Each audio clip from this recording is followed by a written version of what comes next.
আমরা এখন হিরো আলমকে ভুলে যেতে বসেছি। ২০২৩ সালের সেপ্টেম্বর মাসের ১০ তারিখে হিরো আলম ফাউন্ডেশন নামের একটি অ্যাম্বুলেন্স উদ্বোধন করা হয়, যেটি কাহালু নন্দীগ্রাম এবং বগুড়াবাসীর জন্য উন্মুক্ত করা হয়েছিল। ৫০০ টাকা দিয়ে সেবা পেত বগুড়া এবং কাহালু নন্দীগ্রাম এলাকাবাসী।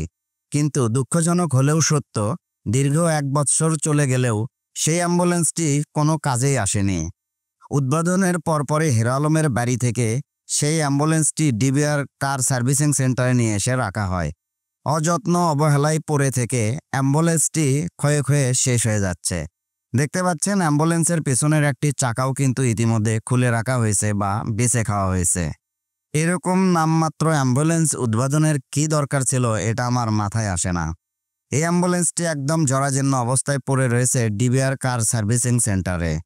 এইখানে ময়লা আবর্জনার মধ্যে পড়ে রয়েছে হিরো আলমের সেই অ্যাম্বুলেন্সটি সাধারণ মানুষের জন্য উন্মুক্ত করা হলেও একদিনের জন্যও রোগী বহন করা সম্ভব হয়নি।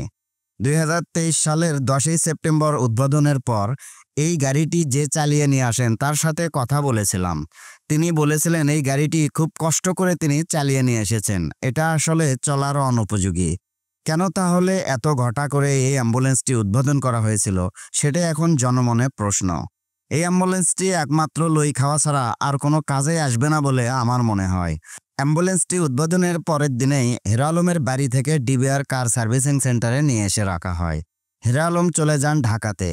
তিনি ঢাকাতেই বেশি সময় থাকার কারণে এই দিকে দেখভাল করার মতো সুযোগ সুবিধা পান না বলেই সাধারণ মানুষ মনে করছেন।